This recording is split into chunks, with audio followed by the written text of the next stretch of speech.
guilty of crime.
Hello, everybody.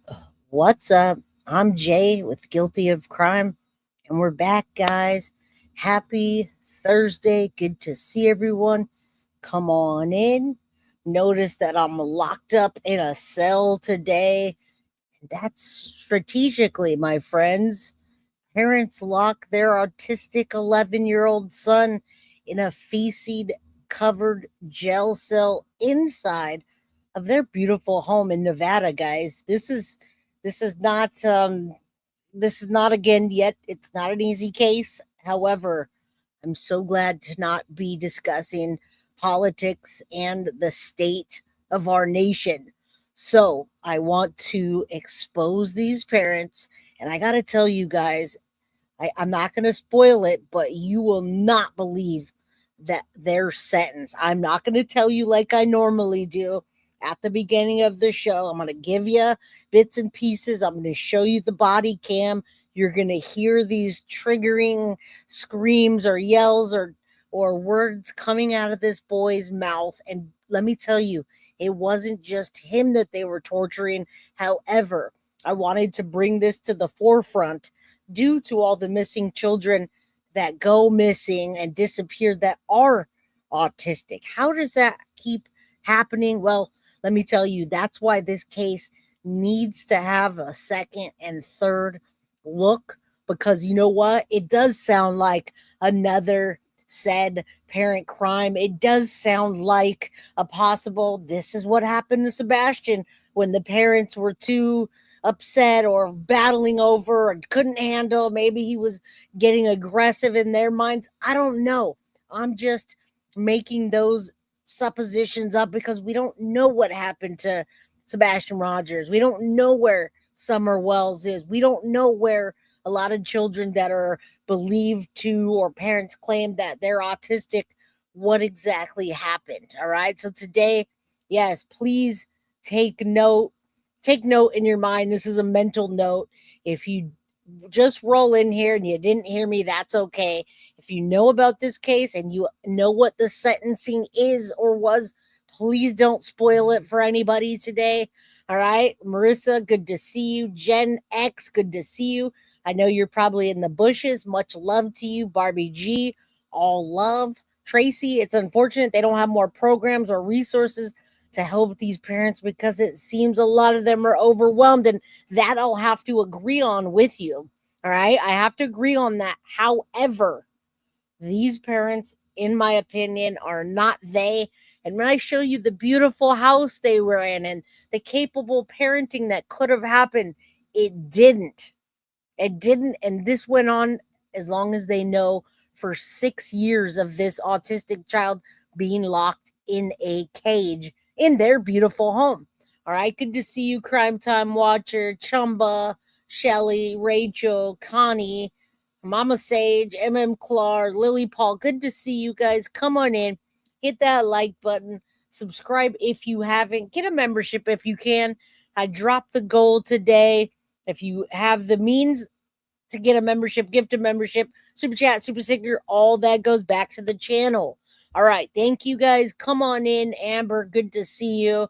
let's take a look at this. Now, listen, this is much bigger than an 11-year-old autistic child that was kept in a makeshift jail cell. The makeshiftness, I don't see that. According to them, it was makeshift. According to me, they did a pretty fine job of creating a cell inside of their house without anyone knowing. How is that possible?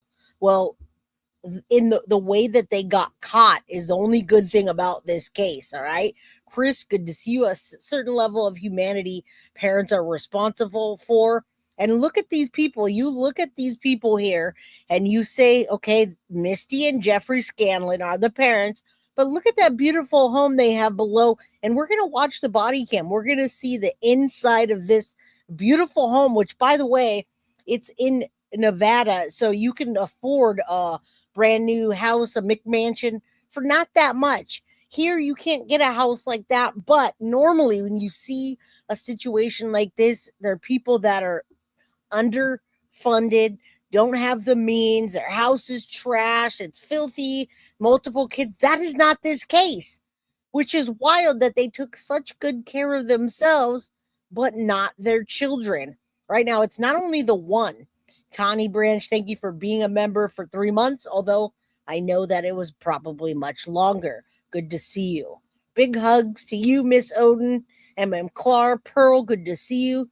Yeah, so many nowadays, and I don't know what the cause of it is. People can speculate that autism can be caused by vaccines, but we do know that the rate of autism has tripled in statistics. I read them last time and I talked about it being like 300% higher that autism is being diagnosed and mentioned. All right, Mel, good to see you. It's heartbreaking what people do, and we have to expose them. So today I'm not going to give you their sentence. You will not believe their sentence. If you don't know about this case, just hang out with us and find out at the end what time these people are serving and what happened in this story. All right.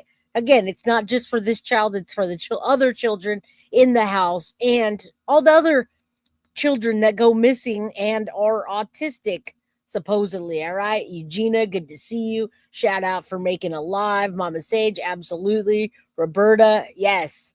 Yes. My other awesome sisters. I honestly believe that it's part of the change that's afoot. And I do too, Chris. I absolutely do. And that's why we have to put these cases out there. So listen, let me just give you a quick breakdown. A Nevada couple was arrested after their 11-year-old child with autism was found locked in a cage-like structure in their family home. Police took Jeffrey and Misty Scanlan, 41 and 46, into custody, guys, because of after school truancy. All right. A truancy officer came over and thank God they checked up on this family. Although I got to tell you, it's about 6 years too late.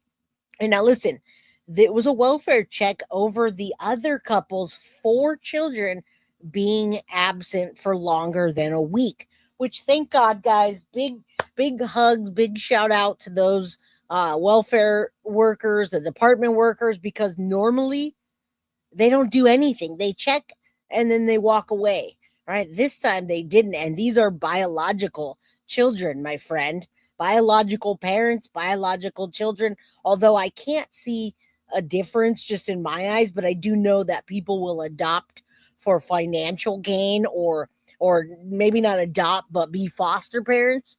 All right. Marissa, this is the latest study. I read an article on says Tylenol may be causing autism. Maybe makes sense. It's the only pain reliever they tell pregnant women to take. Good possibility. Janet Lee says, I'm beginning to wonder if autism's in the water. It blows my mind the increase. It used to be 1 in 150 and it's gone up by 300%. Janet. All right.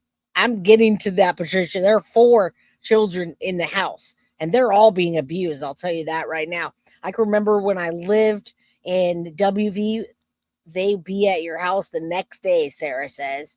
All right. Neglect, ignore, lock them up, don't teach them anything, and then call them autistic. What's up, Be Real? How you doing? Bree, good to see you.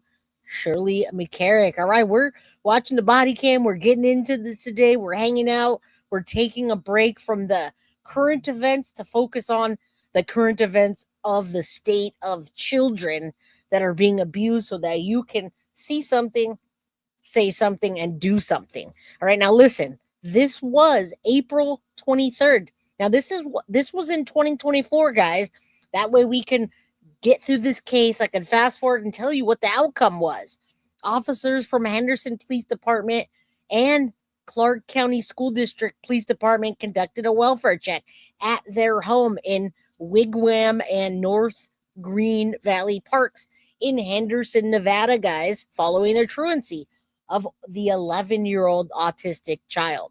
When officers arrived at about 10:15 in the morning, they actually heard a child screaming and a gate rattling inside, guys. Literally, gates rattling, screaming. That's rare. Rarely that happens. I believe they came and they snuck up on these people and did a welfare check without them getting the memo, which is fantastic.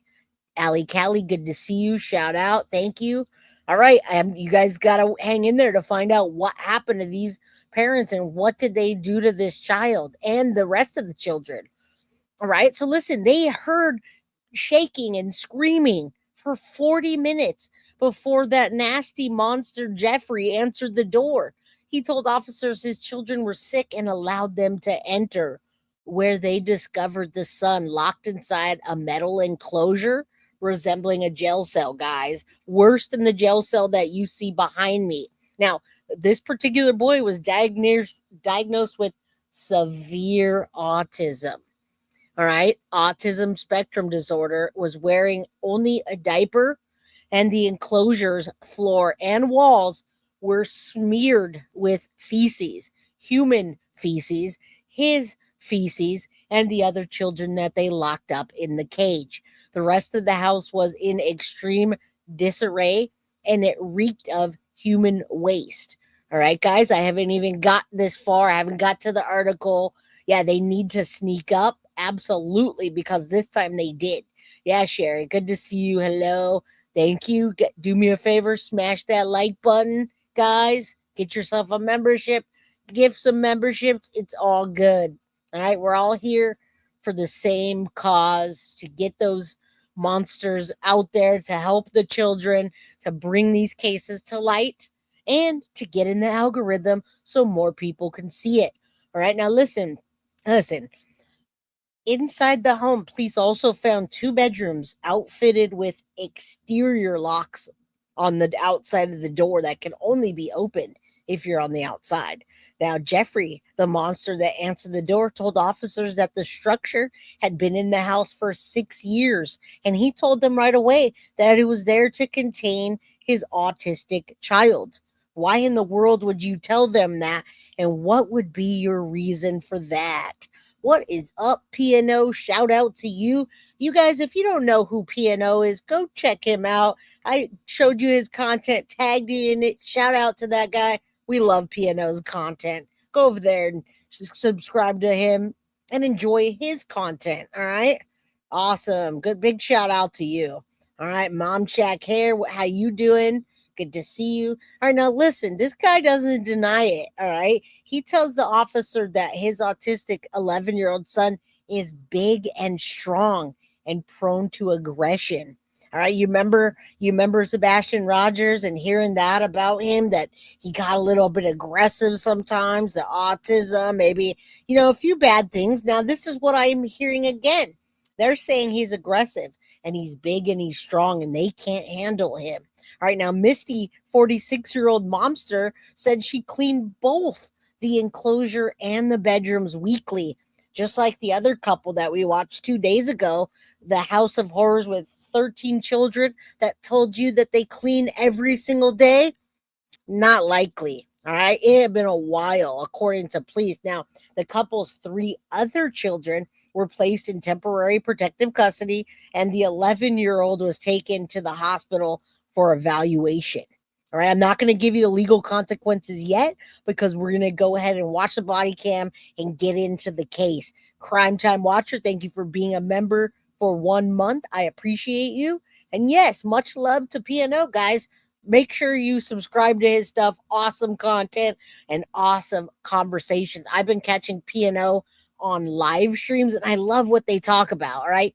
We just hit 111. You know, that's a prayer for those children and all the other ones that are in this predicament previously and now that we may not know about.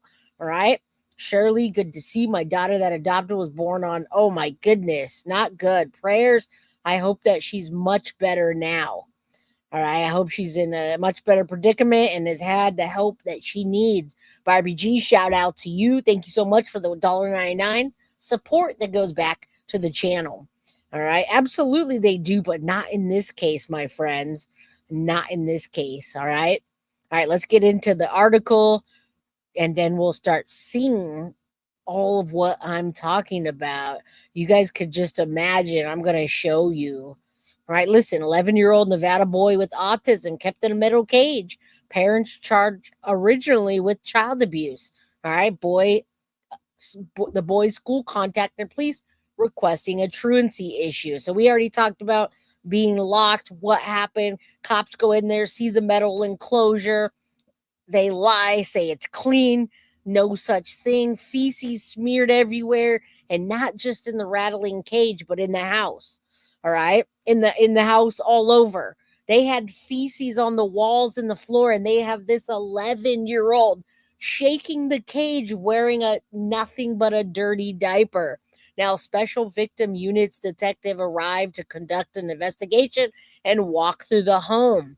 There were rooms with no furniture, trash thrown, and feces on the walls and floor of the house, as well as rooms that had locks on the outside, like we just talked about. Now, this monster Jeffrey told law enforcement that his child exhibited aggressive behavior due to his severe diagnosis of autism, which we know that is possible. But if you're having behavior that's out of control with your child, you go get help.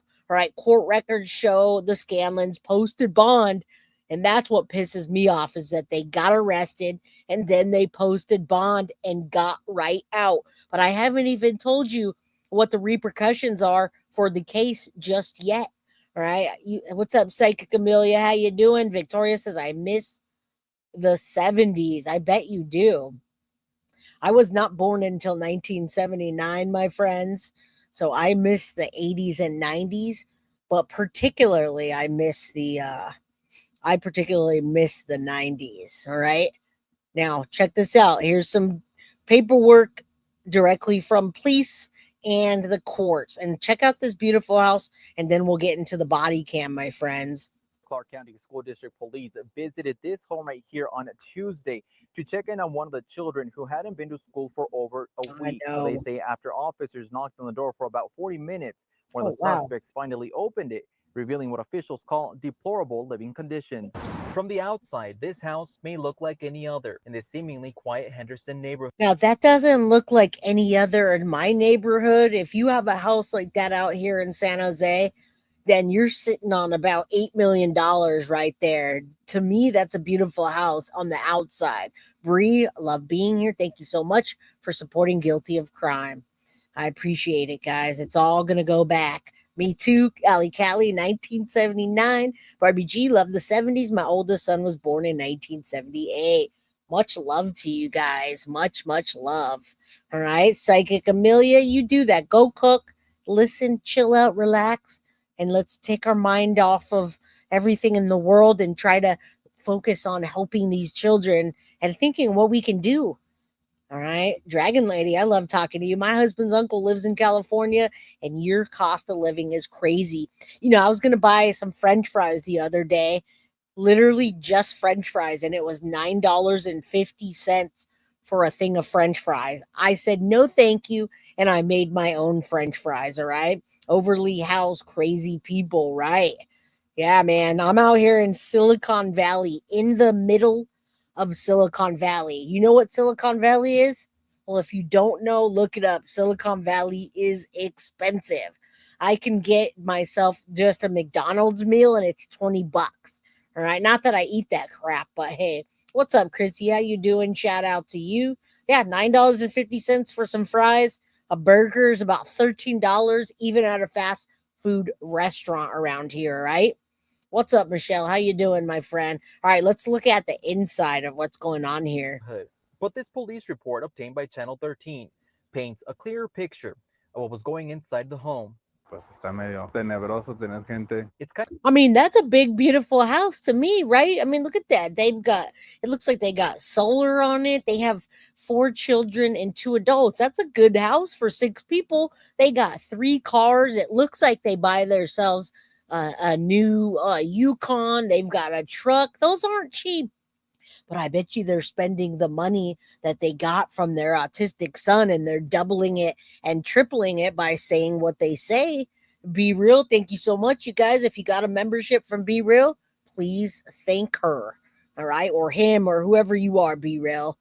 All right, shout out. I'm glad I moved to Arizona. Yes, Ali Cali, I am in the middle of Silicon Valley, my friend. San Jose is Silicon Valley, and then you start going up the 101 just a bit, and it's where everybody gets the funding. It's all the people that give funding, get funding, and do. All right.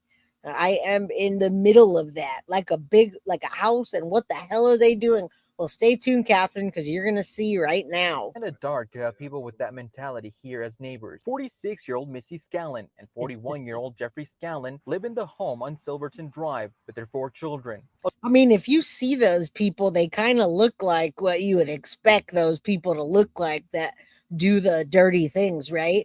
Dragon Lady, I just took Baby Guilty to McDonald's before I started streaming, and I got a couple of chicken nuggets and a Happy Meal for her. She wanted a Happy Meal, and it was almost $20. All right, Foxy, Amazon, thank you for the Guilty of Crime membership. Good to see you.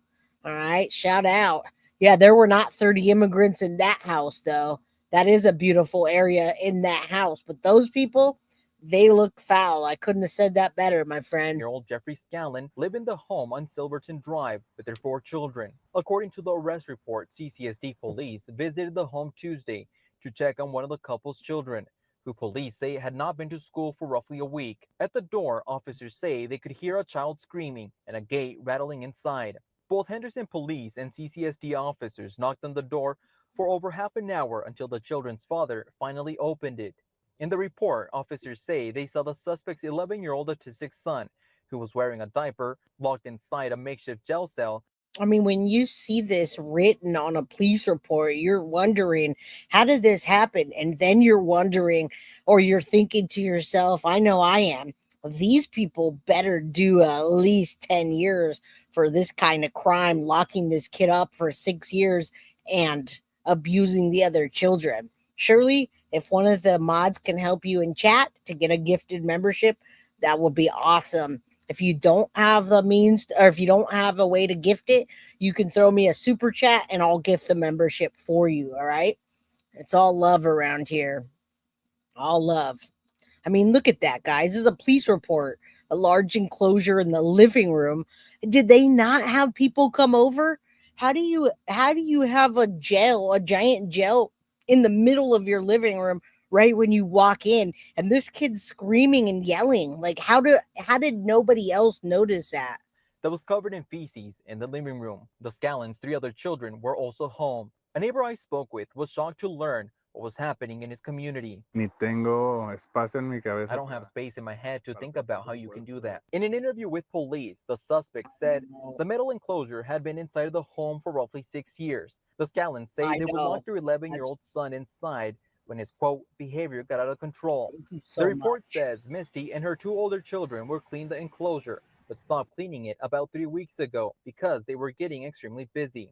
You remember this case the other day, my friends, where we just did the 13 children rescued in the House of Horrors, and you got that momster come out of the house with her afro. She comes rolling up with her afro all twisted, saying, I clean the house every day. No, bitch. No, you don't. And put a bra on while you're at it. Shoot for the stars. Thank you so much for the 1999 super sticker. That all goes back to the channel. I appreciate you. Like a zoo. You're right. Absolutely. Thank you, Linda, for supporting Guilty of Crime. I appreciate that. I got Chris LOLing right there. Like, bitch, go comb your hair and then put a bra on while you're at it. Nobody wants to see that. And nobody believes that you cleaned your house yesterday. All right. No, she don't get a free boob the way she did those kids. She don't get anything. I don't have any grace for somebody like that. I'm sorry. I have no grace for these parents. Listen, guys, listen to this.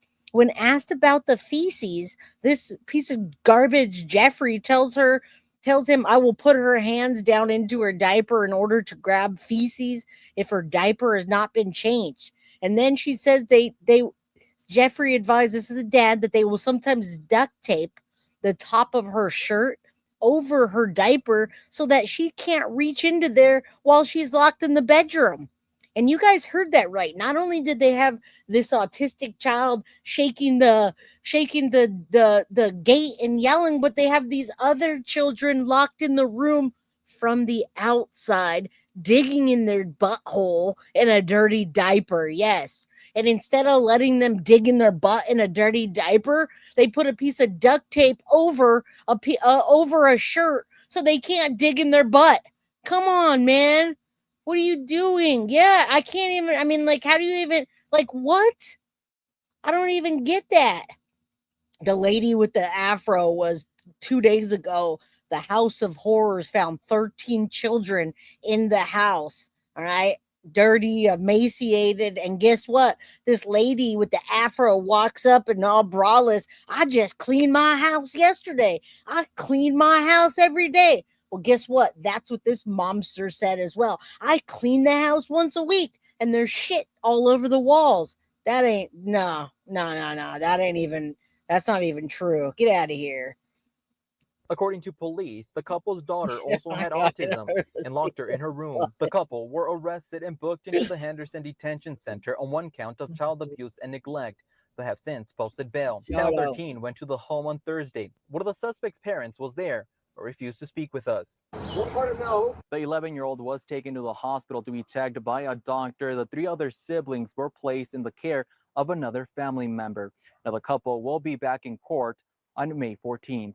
For now, reporting from Henderson, I'm Giovanni Carrillo. All right, and that's where we're getting to the body cam, and we're going to talk about what their consequences were for this. I mean, literally, they're not trying to hide it. I don't think there is any way that they can hide this, all right? So you heard what happened here. These parents have been arrested for locking all their children up. And look at that on my screen, guys. That screen is the makeshift jail cell that police walked into in that house with feces everywhere. Neither is her sister or her sister's. Yeah, hey, you know what? Sometimes we got to just make light of stuff. And, I said, bitch, put a bra on. I did say that, Shannon. I said, bitch, put a bra on and go comb those nappy afro buns that you ain't got right, and then come back and tell me that you just cleaned your house, all right? Because I don't believe it. You remember seeing that? The law and the girls getting the info, and they asked her if she was hungry, gave her crackers. Man, these people, I mean, yeah, just wait. We're watching the body cam right now. We're about to watch the body cam, and yeah, I couldn't have said that better. All right. That mom of 7 and 13 children, bro, she's like not okay as a person. No, and I don't believe her either. All right. I'm bad sometimes. I'll run in the backyard. Hey, you know what? No shade to anyone that doesn't wear a bra. I roll in the house and I rip that off, but I'm not going to go and talk to an officer and tell him I just cleaned my house and roll up all disheveled like that. They lock these kids up and they put them in diapers. And what I was saying was the kids dig in their butt and get the poop out because it's not changed and smear it on the wall. So the parents tell them, oh, don't worry, I got duct tape, and I duct taped their shirt to their diapers so they can't dig in their poop diapers and put it on the wall. Yeah, 4 children. There's absolutely no reason. Oh, yeah, pregnant again after 3. Well, they had 5 from one side and 8 from the other. They had 13 children in that house. All right, 13. And that's a nice house here. Kimber Smiles just joining. How you doing? Sultry, good to see you. All right, we're about to watch a body cam. you saw the house, and now you're going to see the police roll up to the house, and you get to see it for yourself. I know you want the gate open, baby. We're working on that right now. We're trying to get him out. Their most autistic child, whose name is basically caged into the downstairs living area. And when I say caged, he's naked. There's feces around. It's extremely messy in the area. See? And windows are boarded up.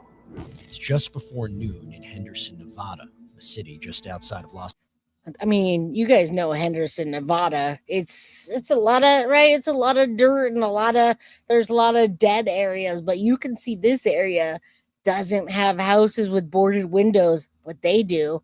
I didn't even see that. Las Vegas, where a simple welfare check is about to reveal a horrifying secret.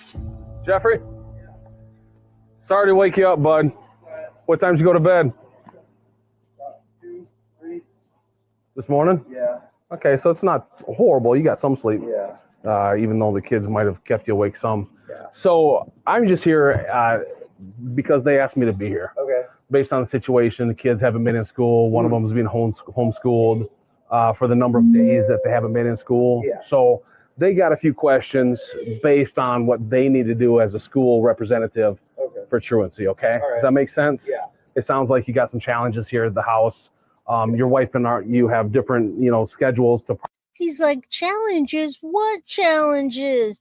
I just woke up. I didn't fix my hair for you. Hold on. Let me come right back. I'll fix my hair. We're all good here. You don't hear that rattling. Probably try to handle the kids and stuff like that. Yeah. That's great. It sounds like you're trying the hardest you can to make the situation work, right? So, but they still have a job to do based on, their policies. And Yes, we're just checking because they haven't been at school. So they haven't been at school. 2 officers came over. Chris says so many red flags. And Hannah, I have no idea how they kept that secret for so long. 6 years they locked that autistic child up in that cage. He's 11. From the time he was 5 until 11, they threw him in the cage with the diaper and let him smear his poop. And then they took the rest of the kids and did the same thing. All right. Yeah, he looks like he needs grooming. He needs to be in prison for at least 10 years. He's not in school today, and I think he hasn't been at school. I don't know. They're supposed to be in Nevada Learning Academy, but they haven't been, enrolled. So we're just concerned to see. We just want to check that they're all okay. Yeah. So that I can bring the report back to school. What concerned me was that I heard the banging, and he said, "Let me out, open the door."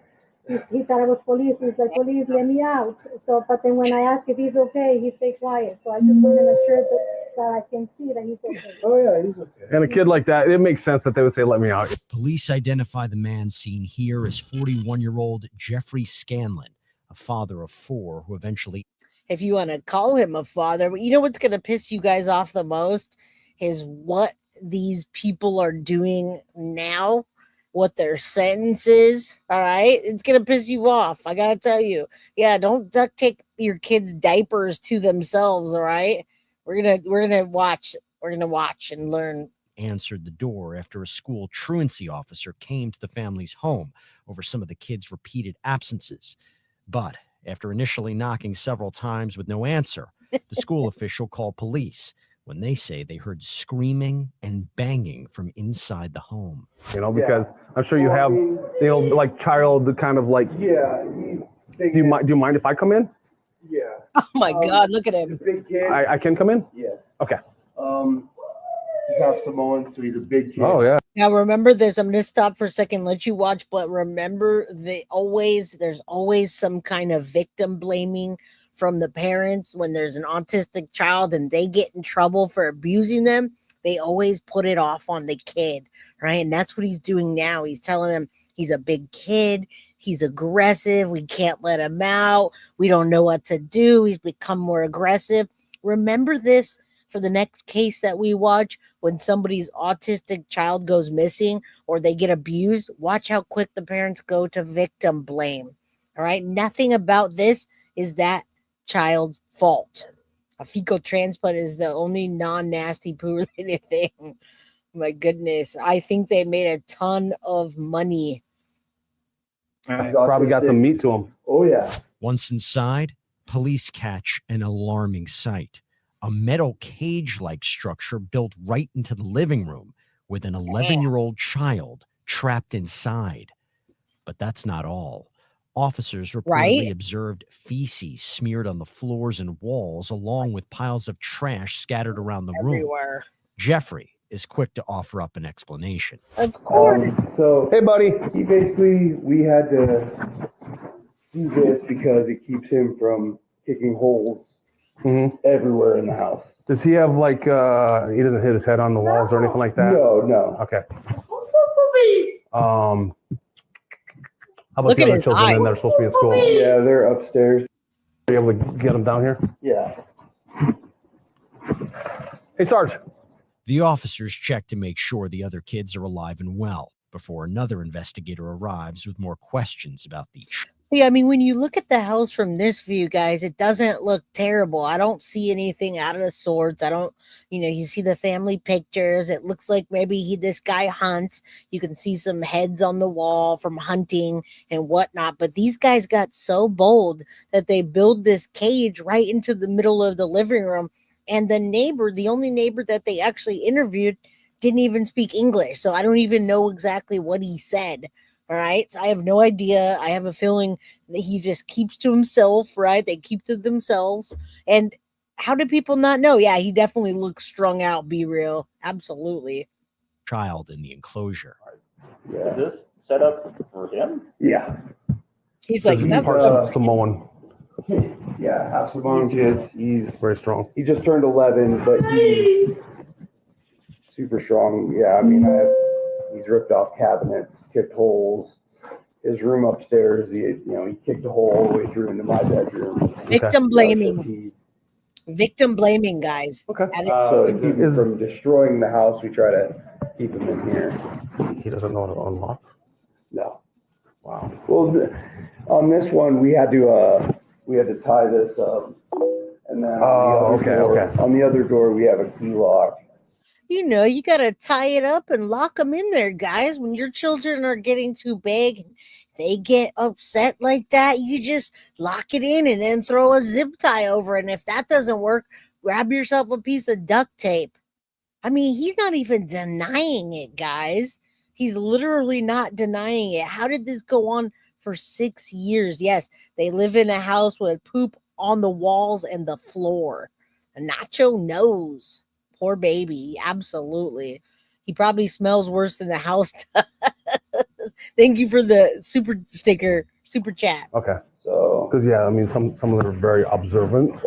And dude, smart in ways that we don't expect sometimes. Oh, they're so sharp. Him and my daughter, they're both autistic. So my concern as let me show you, officer, safety officer, is what happens in case of a fire.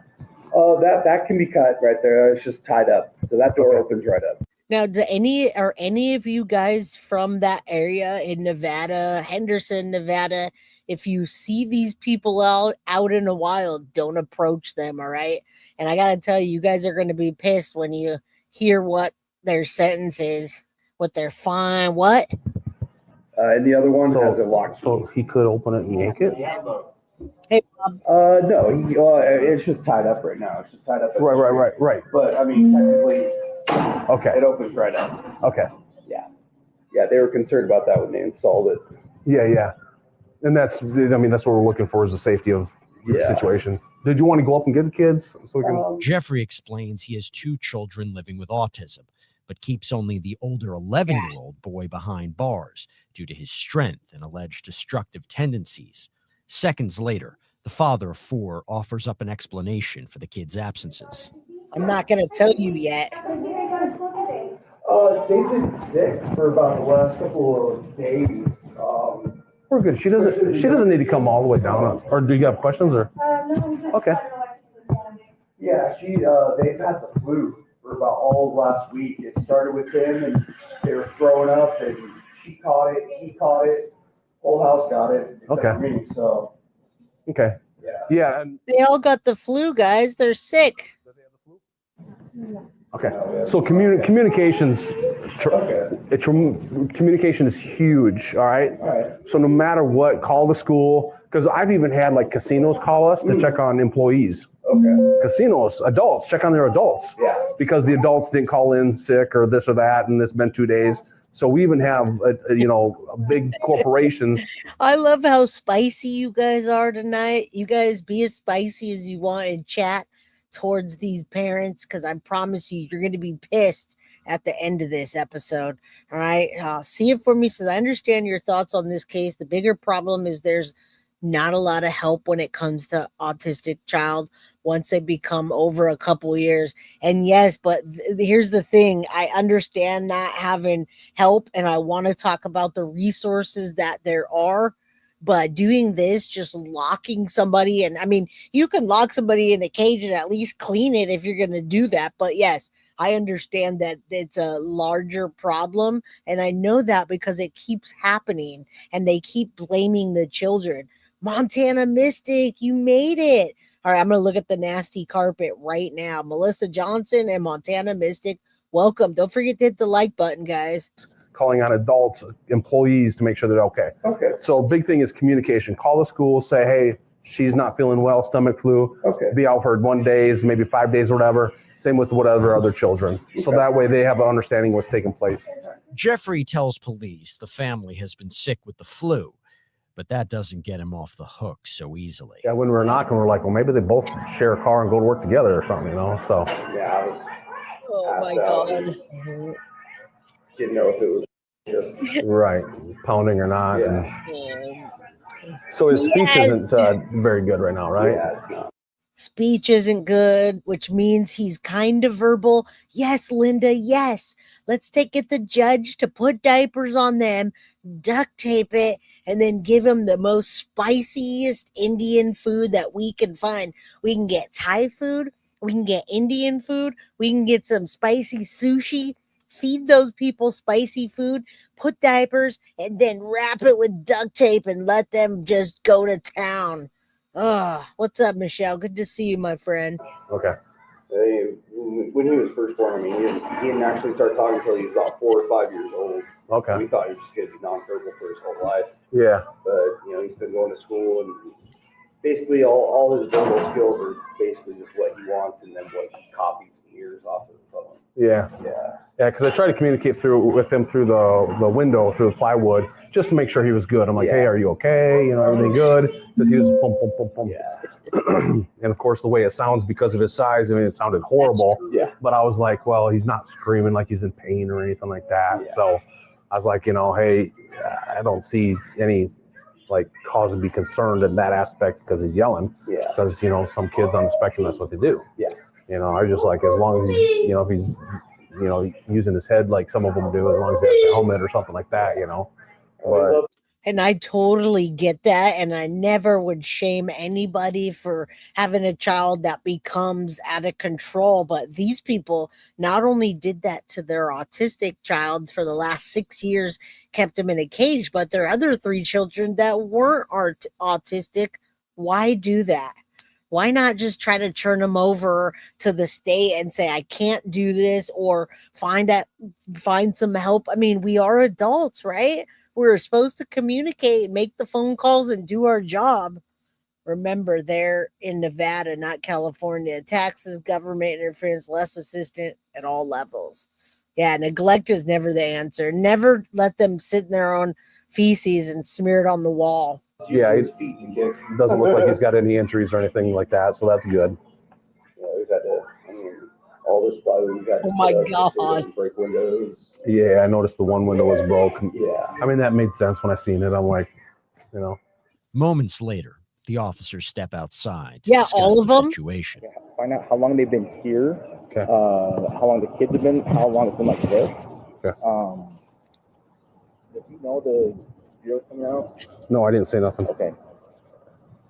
I was about to start yelling in there, and so I walked out and took a couple deep breaths. Yeah, I was trying to play cool and keep him talking. Also, I told the truancy, I'm like, right now I'm leaving the kid right there because I don't need to have to wrestle an 11-year-old autistic kid now. Yeah. while we're waiting for everything. Yeah. I mean, the kid is that for me? No, that's tomorrow 11. Oh. They said, because it's been about an hour. Yeah, this is. Yeah. Unit score 4. Yeah, see, guys, that is an upscale neighborhood. That's completely out of place to have a boarded window. Set up. They're only boarding the window because they're not letting the children out. While waiting for detectives to arrive, the officer calls CPS to give them a rundown of what's going on. So the situation is we're gonna need somebody out en route here. So we got our SVU on the way. Their most autistic child, whose name is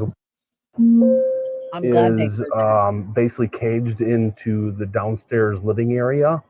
And when I say caged, Yes, he's naked.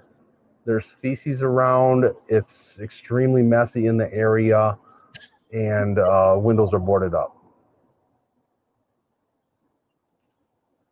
So listen, you can't tell from the front of the house, but the rooms that are probably facing the back and on the sides are boarded up because, guys, they keep their other children that don't have any mental problems that they've said or autism. They keep those children locked in their room with a bolt lock from the outside, and then what they do is they put the boards on the windows so nobody can see them. Now, Teresa, the cage is right in the middle of the living room floor, so when you walk in the living room and you usually welcome people in, they've got a cage like behind me.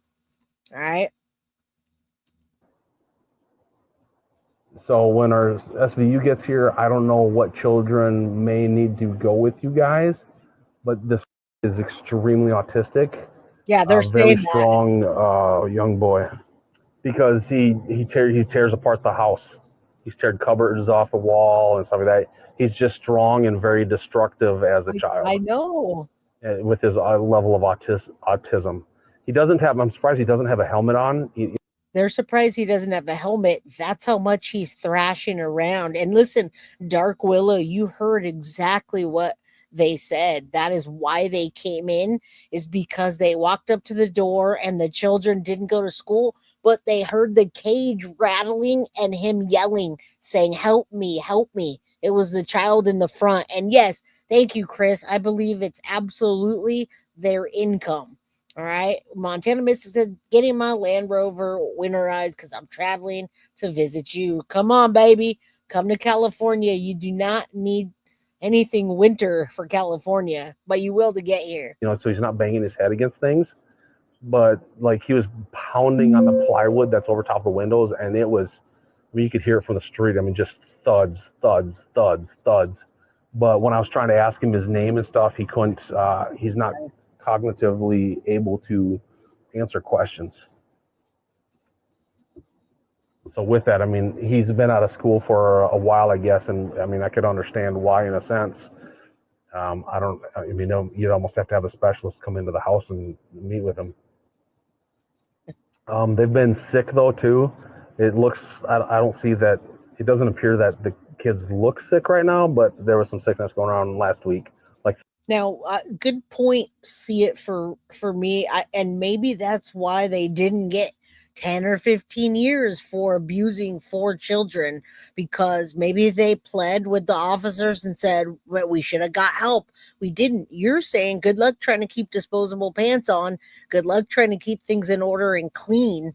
All right. But people do it. I know people that have children like that, or multiple children like that use the money that the state gives them to help clean, or they'll report it. What a responsible adult will do is not lock them up, board the windows, and then lock them in the room. That's what they did. So thank you for weighing in on that, because I don't know. Yeah, how can I don't even get that, but they weren't fostering 13 children. Those were all their children. And that was in the last case, all right?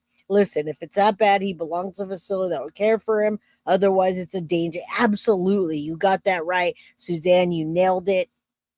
Thank you. Throwing up, flu kind of stuff.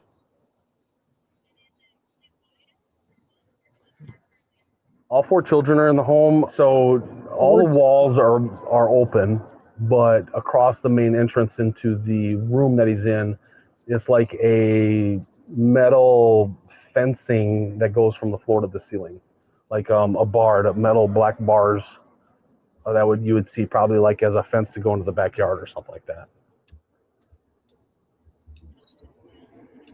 In a sense, yeah. I mean, it's not, shabby looking. It looks like they had it installed semi-professionally or something. I mean, it's put in there well. It's just. Isn't that interesting that he said it's semi-professional? And that's why I did that with my background today, because it really did look like a professional jail cell. And I wonder if the dad did that, or did he did the dad do that, or did somebody come in and install it? Did somebody help him? Did anybody else know about that and maybe sympathize with the family?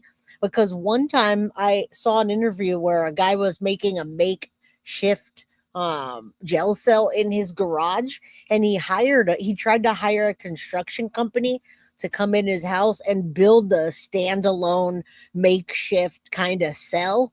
And that person absolutely turned down the job and turned him into the police, because he said nobody makes a makeshift jail cell in their garage, and I'm certainly not going to be part of that.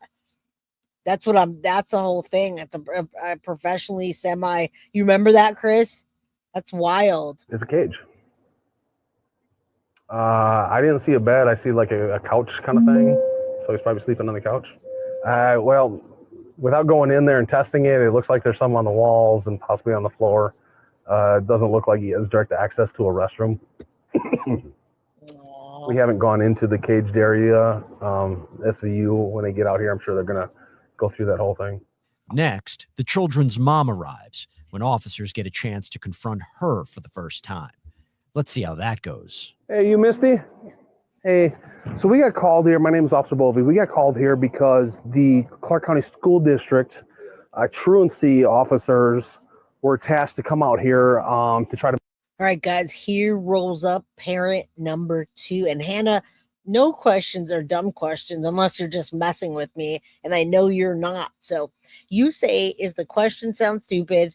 Are there any possibilities for the state to keep people like that from getting more kids, or they simply take them away?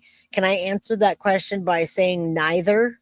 They really don't do much, guys. CPS and all of the resources that they do have don't work so well because they don't have good funding. They absolutely will never stop you from having more kids, and they certainly aren't going to take them away. They will if they are tested for DRUGs while like the mom's pregnant, but that's about it.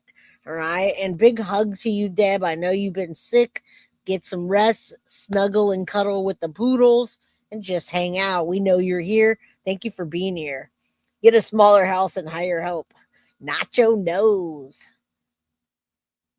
Shout out to you. Thank you for being here. Make contact, make sure the kids are okay. All right. So that's why we came out here, was to assist them. Based on them not making contact, they could hear some screaming from the inside. So that's where we went ahead and they called us. So that's the mom. She's 46 years old. She probably is never going to have more children because that's too old to have a children. I mean, you can, but also it can cause autism and other birth defects to have a child at that age. Montana Mystic, I don't reach out to anybody. I don't have any reason to reach out to anybody for minors not being taken care of. I don't know anybody that's not taken care of. My mom's here. My mom used to be in that predicament where we had family members that didn't take care of their children, and CPS was called in, and my mom also tried to adopt them, and she was turned down. So I don't know. I don't do that. I don't know anybody. Joseph, good to see you. Another great day. The assistants try to figure out what the situation was. Okay. So we came here, and their job was to make sure that the kids were okay because they haven't been in school, right? And nobody's been calling the school to give the updates. So they weren't aware that the children were sick. So your husband, we're talking to him right now. He informed us that they were sick, and that was one reason why they were out of school. But there was also concerns based on We heard the yelling from the inside, the pounding on the inside. What's the real situation? Police identify the woman seen here as 46-year-old Misty Scanlan, who's about to face some questioning of her own. Right, she does look super mean. And Dragon Lady says, I called social services on my sister-in-law's brother, but that was 15 years ago. I've never had to do that, my friends. I don't hang around or know people, and I haven't seen anything like that. But if I did, I would call the police. I would probably call 911 and just to make sure, right? If I felt that bad about it, I would absolutely call the police. See it for me, says Jay. I enjoy your channel and have watched you for well over a year. I'm weighing in because it's personal. Absolutely see it for me. I love when you guys weigh in, and I appreciate the other side of the coin because I'm only one person that doesn't have the same perspective that you do. So thank you. I don't ever think that anyone's going against me. And if you do, I love it. Bring it, right? We can do it in a respectful way. Absolutely. And love you, Mom. Good to see you. Does that make sense? So that brought up, yeah, we see that. We understand that. And we know that's a challenge. So based on that, going in there, talking to your husband was asleep, so it was hard to get him up. He finally came to the door, so we were talking to him, trying to understand the whole situation of everything. Does that make sense? So based on that, we're here now. We're going to be sticking around for a little bit. We got a few more questions to ask and go from there. Does that make sense? Did you leave work early? All right. Well, thanks for coming out early. You have some questions, sir? What we're doing is, just so you know, and I was letting your husband know, the school, the truancy, I agree. whatever that is, that's a concern of ours, right? And then obviously of the house, you come in, you see kids, things everywhere, right? It's a concern of ours. So right now, what we're waiting for, one of our technicians will come down, we'll talk to you guys, make sure that everything's good. If everything's good, then we're going to get out of your hair. And then we'll go from there, okay? But obviously, when we open a door and you see a cage and kids and things everywhere in disarray, it concerns us. So yeah, it's a semi-recent case. It happened in 2024, and they were sentenced a few months ago in 2025.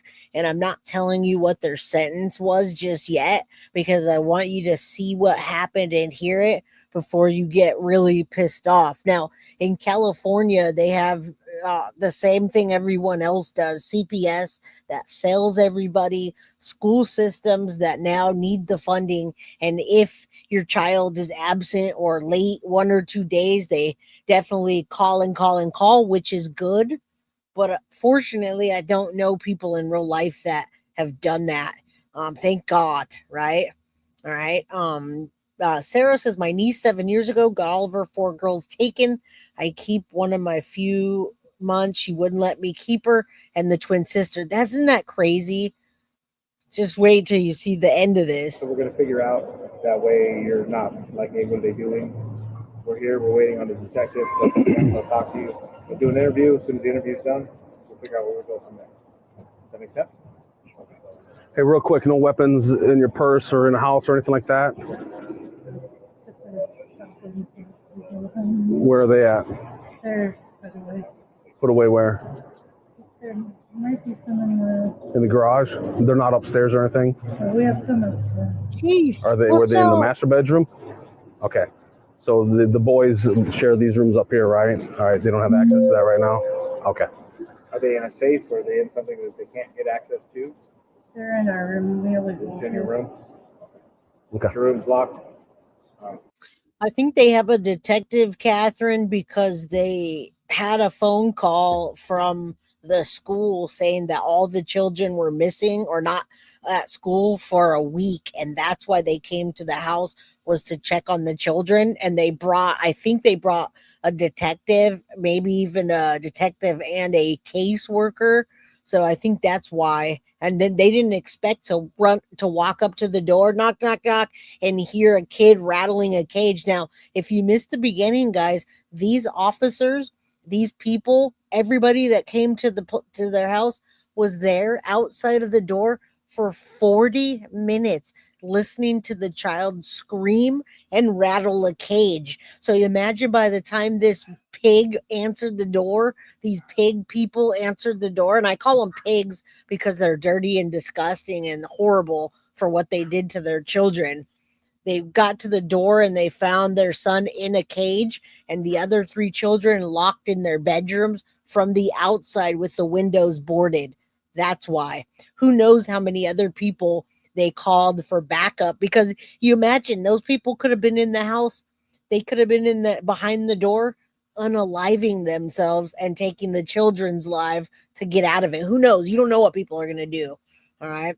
No shade, but her hands are usually large. I keep staring at them. I'll be scared as hell if I was one of her kids. She is a big lady, and I would never say anything about her, but she's a piece of trash. First thing I called them when stream started is pigs. Yeah, even pigs treat their babies with more love.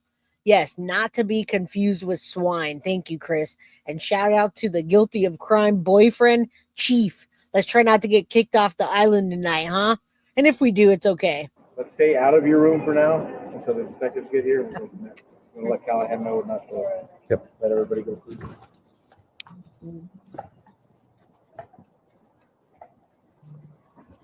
Hey, come on in. So, sorry, it's a little warm up there. Now, back inside the home, investigators have a few words of advice for the suspects. Now that your wife's here and stuff like that, there's going to be a little bit more movement. Just want to make sure there wasn't any weapons. She mentioned about some shotguns upstairs, so we just asked that nobody go upstairs into the bedroom. Okay. So, yeah, the double doors, we don't want anybody to go up there. There's just some shotguns that aren't necessarily, they're not the gun safe, right? They're just secured up there. So that way, it's just a safe. I mean, see, here's a difference between California and Nevada, my friends. If officers come over and you have shotguns just laying around your upstairs or guns just laying around, you're going to be in trouble. There's consequences. They take gun control very seriously here in California, guys. Like, you have to do a lot of work to get one, to maintain it, to, to do every 2 years a license, a 10-day hold. And you have to keep it in a safe. You can't just run around the house with the shotguns laying out. He's like, oh, yeah, okay. Andrew, what's up? Good to see you. Don't hack, he says. And hello, Mary Beth. Good to see you. Lou G, hello. If you think that we have to go through. So, hit the like button, guys. Yeah. When did you have this installed then? A few years ago. I know. Oh, wow. Okay. I know. So he was strong at a young age. Oh, yeah. Yeah. Oh, yeah. Please, buddy. It's just part of his stimming. He just. Oh, yeah, yeah. That's yeah, I get it. So we actually have, the good thing about this is we can start a conversation and stuff. We have a team right now. They're called Crisis Response Team. And their main goal is to help people like this in the situation, having these challenges and things like that, no matter what the age is.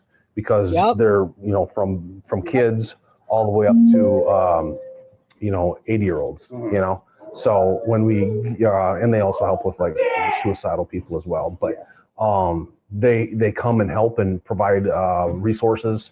Try to help out, finding a program, a plan, things that can help out the family. Because I know he's grown up with it, you've grown up with him and stuff in this realm. Yeah. But sometimes you get stuck in the same patterns and don't realize, all of a sudden 2 years later, there's more resources out there, but you haven't looked for resources. See, guys, I think that is why when you hear the sentence that they got is because they're telling the officers they didn't know what to do, and maybe they're believing them. Maybe that is the case. Maybe they didn't know what to do for 6 whole years, except for hire a company to have a cell in the middle of your home. Just Josie, late to the party, but never too late. I know, he does. He looks crazy, doesn't he? Resources for 2 years. Does that make sense? Yeah. So there might be more resources out there that you're not even aware of. Okay. I know sometimes the schools are very good at helping with resources as well. But they have their protocols or people they work with, and we're kind of independent in a sense that our team, it's a newer team, so it's probably why you haven't heard of it, but they're newer at dealing with these situations, or not with these situations, dealing with helping people. So, but they're able, because they're new, they're grabbing all this information everywhere they can come from. And one of the main officers has an adult child that's on the spectrum, and so he knows exactly what it's like, between the different triggers and things like that. They have sympathy. They might grow out of a trigger and develop another trigger, so they're a really good team that understand the situation and could help you with additional tools. That makes sense. The officer keeps. And we can all sympathize, guys. We all sympathize, but in this case, this was 6 years that they've had that cage. I'll tell you right now, if an officer came to my house and found a cell in the middle of my floor, a jail cell, I don't even think they'd give me a chance to talk. I would be locked up for that. So I just can't understand. I can understand cops being calm. That's their job. But I mean, this is just, the cop is doing a very good job communicating. I just hope that, I hope that they really do follow up with this family and do their due diligence, because I have a feeling that they're, the suspects talking before reinforcements arrive to speak with the child in the enclosure. There it is, guys. There he is. With the situation. I just notice what you're seeing here is smear marks of poop. There's shit marks. This 11-year-old boy that you can tell they feed him. He's maybe a middle stage, kind of chunky, but he's naked except for a dirty diaper. And what he does is he digs in his diaper and rubs it on the wall. And so the officers are obviously sympathizing. Now, this child has a phone. He's sitting there with the phone. So technically, if he knew well enough, he'd be able to communicate and call for help. But he obviously doesn't. Oh, wow. The bubble guppies? Oh, the gate open. You have beautiful voice. I love to hear you talk. Can you tell me something else? Gate open soon? Yes? Would that make you happy? Oh, I can't wait to make you happy, buddy. Look. Okay, there it is for you guys that came in and have no idea what is going on. Just look at that structure. Look at what is that? It looks like they're standing inside of it. I wish I'd get a better view, but yeah, that kid never is dressed. He doesn't have clothes on except a diaper. The dad is guilty. I know. I don't get it. I would be in so much trouble if I had that in my living room. Oh, now you can see the boarded windows, guys. There's the boarded windows. And it looks like he's standing inside. That's a pretty professional looking cage. Hello. Jennifer! I know you want the gate open, baby. We're working on that right now. Aww. She's saying, gate open. Gate open. Okay. I know. The master bedroom is up there, right at the very top of the stairs to the left, and there's the shotguns in there. So that's where the shotguns are, in the master bedroom. Yes. We're working on the gate right now, sweetheart. I know. Here we can see inside the room with boarded up windows and what investigators said is feces and trash. Let's continue. Oh, trigger warning, Can we talk guys. about the words you know? Yeah, the words you know. Oh, it makes me upset hearing that, guys. Artful, and yes, you're right, and I'm sympathizing and empathizing. Honestly, they are pigs, but maybe they're telling the truth and they didn't know the help, and that I agree. And the reason I wanted to do this show today is because I wanted you guys to be aware, if you're not already, or just remind you that this is happening every single day, and it could be happening right behind the door of your neighbor or your neighbor's neighbor, and maybe they didn't know where to turn. But guess what, guys? Luckily, in this case, none of the children ended up dead. All right? I think they never gave him a bath. Probably not. You like the gate open? Yeah, he does. Do you like the gate open? Yes. Do you like to be back here? Go back here in this room, do you like this room?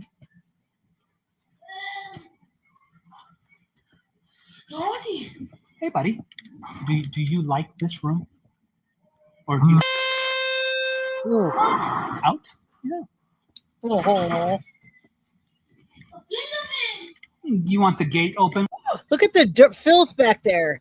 You like the gate open? Okay, so this is the first time that we've actually been able to see it. And I watched a different episode without the full body cam. So this is the first time I'm watching the entire body cam rather than the episode. And this is just all body cam, but trigger warning, guys. This is sad. This happens all the time. But normally when we're covering a case together, we'll see this and then we talk about their death. Luckily, nobody died in this case. Oh, out? Yeah. Aww. Do you want the gate open? Look at that filth, guys. Look at the wall. You like the gate open? Yeah. Soon. See you real soon. Aww. So guess what? Guess what? Soon, gate open. Yeah, soon, gate open.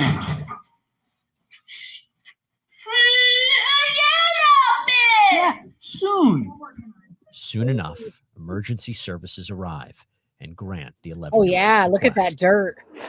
Remember when we talked about... Look at the dirt on the stairs, guys. That's the first time I've got a real good view of it. The body cam's driving me a little nuts too, but look at the stairs, the filth and the dirt, and look at how somebody was clawing their way, like they're clawing their way to whatever. Man, whoever installed that, they actually did a fairly good job. They've got it anchored to the ceiling there, and it goes all the way across the living room. Gate open? Gate open, that's right, bud. Soon. Gate open soon. You guys ready? No, I know. We're ready, sir. And they're contained, right? Yes. Heads that way. I know. Yeah, up bed. We're gonna open gate and go bed. Open gate, sit bed. Open gate, sit bed. Open gate, sit bed.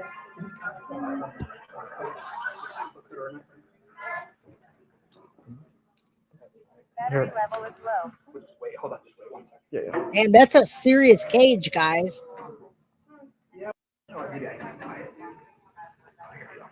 You know what's crazy is they didn't say that. Isn't that wild? That's a good question, Tell Smith. How did they not have a key? Why can't the officers get in? Is that telling of what's happening here?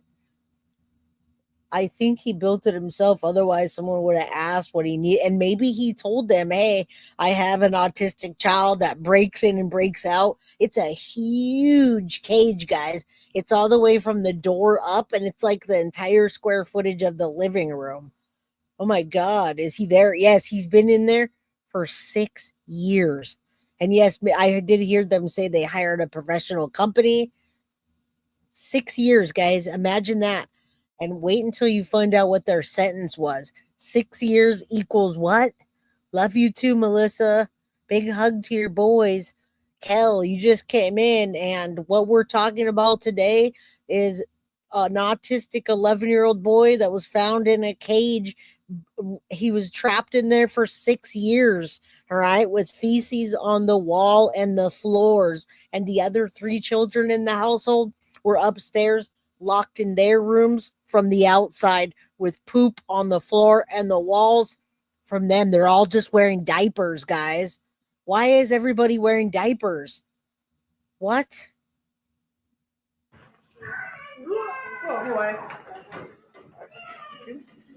Ready? Going to the bed. Yay! Here we go. Right to the bed. Officers open the gate and secure the child safely onto a I guess stretcher to not. be evaluated. We got the teddy bear. I know. That's what I'm saying. Yeah, we're gonna. If it's cool, we'll both go in the back with you guys.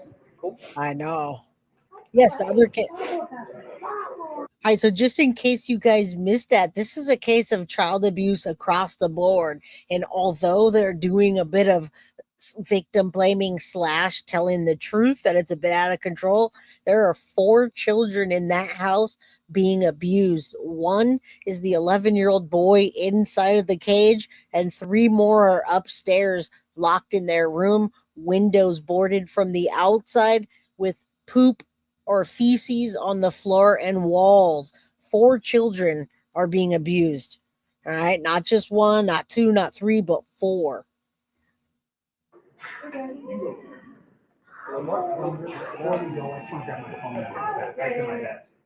Jeffery and Misty Scanlan were arrested and each booked for 1 count of child abuse and neglect. The couple later pleaded 1 count of child neglect, guys.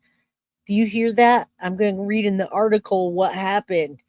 Some of the others were in diapers, Clementine, maybe not all of them, but they said that with the other children and the feces and the things going on, that they would just put duct tape. Now, remember, Clementine, not Clementine, they didn't put clothes on the boy in the living room. The other children wore clothes and they would take their shirt and duct tape it to their diaper. So they can't be talking about that child. They've got to be talking about the other ones. And Melissa, I was thinking the same thing. How did your kids get taken away? 0 abuse. And look at what's happening here. Kathy D, Miss Oden. No, I'm not kidding you. That's why I'm pissed. 4 kids, 1 count. Let's find out what happened. Then we can find out what the logic was. I'm going to tell you after, because Law and Crime covered it and they have discussions about it. Couple were sentenced after minor was found in a large metal enclosure. They're not even charging them for the other children. 1 count. Now listen what the sentence is, folks. Couple sentenced. Now this happened in 2024, March 18th, 2025. This year, it came to a halt. A Las Vegas, Nevada couple was sentenced to nearly 1 year of probation for child neglect and child endangerment. According to the court records, March 12th, Jeffery and Misty Scanlan were sentenced. A district court judge made the decision after a year that an 11-year-old and the time was found in a large metal enclosure. The pair were credited. Listen, guys, they served 2 days. They served 2 days in jail, and the rest was probation for 1 year. They'll be off of probation by the early 2026. Did you hear what I just told you? Couple was sentenced. They did 2 days in jail and 1 year of probation. What is happening here? I know you guys are probably pissed off, as you should be. Let me see. There's gotta be reasoning for this. There's gotta be reasoning for this, man. This doesn't make sense. All right, so there's let's take a look real quick. This is probably the same thing, but we're gonna have a bit of a discussion because that is just not right, you guys. How is that even possible? People that have that drink and drive, or some things that can hurt you, but that are less of a crime, that you make a mistake and you learn from it. Yeah, let's listen. Mike Allen at the Fox 5 update desk. 2 parents arrested in Henderson after an 11-year-old was found by police inside their home in a large metal enclosure, while the home overall was found to have inhospitable living conditions. School police initially responded to the home on Silverton Drive near Wigwam and Valley Verde for a truancy issue involving a student. 46-year-old Misty Scanlan, 41-year-old Jeffery Scanlan, whose pictures you saw just moments ago, were taken into custody and booked into the Henderson Detention Center for 1 count each of child abuse and neglect. We'll be following the story. We'll bring you the latest here on Fox 5 News. All right, guys. So they got 1 count. They did 2 actual days. Hold on. Sorry about that. Next abuse case. It was just rolled to the next one. All right, but we're not done, because we have audio of these parents talking, and you're going to be able to hear the rest of the story. But listen, they got 2 days served time and 1 year of probation. They will be out of probation by early next year. All right, now let's listen. Now we get to hear a little bit more about this. They've got the audio. That she just got extremely busy. So the Scanlans had 4 children in total: the 11-year-old boy, an 8-year-old daughter who also apparently has autism, and 2 other sons, so ages 14 and 16. And the 16-year-old hadn't been attending school. The 14-year-old was allegedly doing online school. And see, now we're hearing a little bit more about the actual children in the house, what happened, what abuse they suffered, and yet they got 1 count. 1 count. What about the other children? That's what we're talking about today, guys. So we're still not even done. We're going to listen to more information on this case. Though the parents admitted they weren't sure how much work he was actually completing. I know. And the incident report says that he was marked as a no-show from the school that he was attending, the Nevada Learning Academy. And then Jeffery Scanlan told police more about how they were keeping their children's behavior in check. And how do you guys kind of deal with him when he's in that way? You know, we try to distract him. Sometimes give him a popsicle, things like that. Just try to kind of take his mind off when he gets upset. He can't, you know, because he gets upset and he, you know, bites his hand or he kicks the walls or kicks the gate. You know, he just.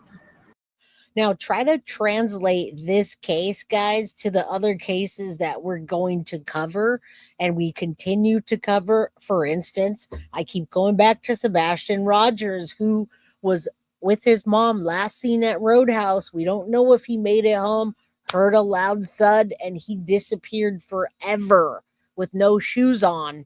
All right? Think about that.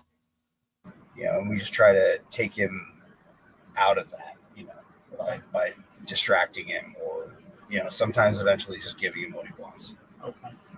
Outside of, obviously, both of them are at school, are you receiving or going after any sort of other services? Does anyone come in home? Do you guys go anywhere for like behavioral therapy or anything like that? No. Okay. Have you guys tried any of that before? Or? No, we haven't. Just, you know, we were just kind of dealing and trying to just get through day to days, basically. Is, you know, 6 years. Haven't really. I mean, they give us some kind of suggestions, but it's like I don't know what. You know, I don't know where this would start. Basically. Yeah. Okay. And has there been any sort of progress since he started school? Yeah. Oh, yeah. And talk to me a little bit about. So obviously there's feces like in his room and in the gate there. What's up with that? Sometimes, you know, he just has accidents. He'll wipe it on the wall. Now, listen, I'm pretty sure this is the first time they've been arrested for this, even though it lasted for 6 years. And absolutely, I believe the kids are back in their custody. I will watch out for updates, but they did 2 days, guys, and they're just on probation. I know. Take a break. I know, but this happens over and over. And look, none of the children died in this case, but how many others have that we don't know about that went disappeared? We try to clean it sometimes, and you know, when we see it, you know, we try to clean it up. I mean, we got through tons of those cleanup, the Clorox wipes. Yeah. When was the last time you guys cleaned his gate area? His gate area, it's been like 2-3 weeks. Okay. Yeah. What about his room? His room, he hasn't really been staying much in it. So hey, Redondo, hit that like button, guys. So obviously he sleeps mostly in the gate area. Yeah, it sounds like. Room, yeah. Is that why there's no like furniture or anything in his room, or? Yeah, we took all the. You know, he had a bed at one point. He had a dress. So there's an excuse for everything. Maybe it's valid. Maybe it's not. Member for 6 months, Montana Mystic. Shout out to you. And hello, everybody that just rolled on in. All right. And yeah, Linda, I don't think the judge understands that. In Redondo Beach, hello. 2 or 3 weeks. What is he, a hamster for fuck's sake? At one point that he will, I mean, he's so strong. Him and my daughter, they both of them, you know, they would turn their furniture over, stand it up. We were scared that they were going to break the windows out. So we just took all the furniture so just out. Hammer it up. You know. Okay. And then, so she's not quite as forceful. She's still an escape artist. Oh yeah. And she's still like strong. So do you ever use like the gate for her? We haven't, just because we were supposed to have the gate company come out and fix the bars, the ones that are broken. Like you've seen, there's pieces of plywood up there just to keep him from getting out, because he would break the bars. And basically, he was able to sneak out. A lot smaller, so she can sneak right through those. So we haven't kept her in there just because, the other bars won't keep her. Okay. And is it the same? I saw room kind of had some feces too. Did she have the same issue with the accidents? Yeah. She sometimes we'll put duct tape around her, her. Now listen to this part, guys, and especially you, not Clementine. They're not talking about their autistic son that's in the middle of the floor in a cage for 6 years wanting to get out. They're talking about their other child right now and duct taping her diaper so she doesn't dig her poop out of it. And yes, Redondo Beach, that's wild, right? I call my dog an escape artist. You call your cats not a child. Oh yeah, baby Guilty's an escape artist. She just got out. No problem, guys. You found her where? Oh yeah, that little escape artist. I'm glad you brought her home. The heck? Pajamas, so she can't get into her diaper, because sometimes at night she'll get into her diaper and she'll. Okay, so she wears diapers. What about? Yeah, he wears diapers too. Okay, so they both wear diapers. Yeah. Now, the parents told police that they locked their daughter in her room at bedtime and then duct taped the top of her shirt to her diaper to prevent her from grabbing her feces. And when asked why they didn't seek help for their children, Jeffery Scanlan said they didn't know where to start, that they didn't want strangers in their house. This is all according to the police report. And before we go any further into this, I want to bring on criminal defense attorney Adrian Lobo, who is actually in Las Vegas, knows this law well. Adrian, thanks so much for taking the time to come on. Before we even get into the plea, before we even get into the sentence, the punishment here, just your thoughts on this, being from the community. I mean, it is a pretty horrifying allegation to hear that a child was kept in a cage and that this. I mean, I guess what we're seeing and what we're hearing just doesn't match, and it doesn't align with what can happen next, what can be worse.